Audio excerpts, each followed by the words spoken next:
Trust versus will. What's the real difference and which one actually works?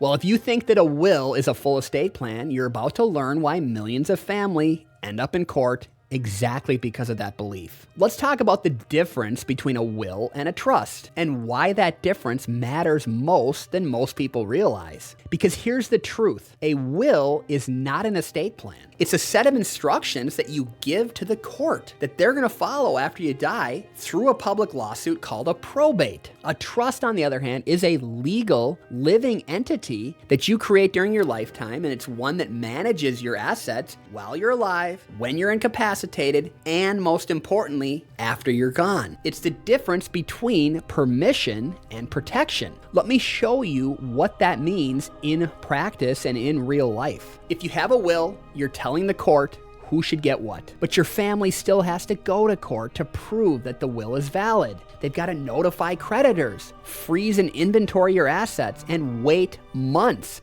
sometimes over a year, for the distributions. Wills do not avoid probate, and in fact, they require it, which means court fees, attorney's costs, delays, and public exposure. Anyone can see what you owned, who you owed, and who got left out even. But if you have a revocable trust, you avoid court entirely. Your assets are owned by your trust, not by you personally, which is key. And when you pass, your trust acts through its chosen trustee to step in and follow your instructions privately. No hearings, no court supervision, no waiting on a judge to say if it's okay to pay your own mortgage. And that's not all. A trust also works during your lifetime, which can be critical. If you become incapacitated, your successor trustee can manage your affairs without needing guardianship proceeding. That is a massive difference most people never consider ahead of time. And another key point here is that trusts can control distributions. Without a will, your beneficiaries often receive lump sums, even if they're just 18, in debt, or even if they're going through a divorce, let's say. A trust lets you set milestones, delay distributions, or protect assets through something called lifetime trusts, which can even shield those beneficiaries from lawsuits, creditors, and even from themselves if they're the problem. So why doesn't everyone have a trust, you might ask? Because most people don't understand how exposed they are until it's too late. A will is certainly better than nothing, but it is just a basic tool for a complex reality, and it should only be used in limited circumstances. A trust is a real solution if you want privacy, protection, and peace of mind. I'm Matthew Tram, and if you want a plan that's going to work when your family needs it most, you don't want them to go through a court process. You want a living plan that's built to perform.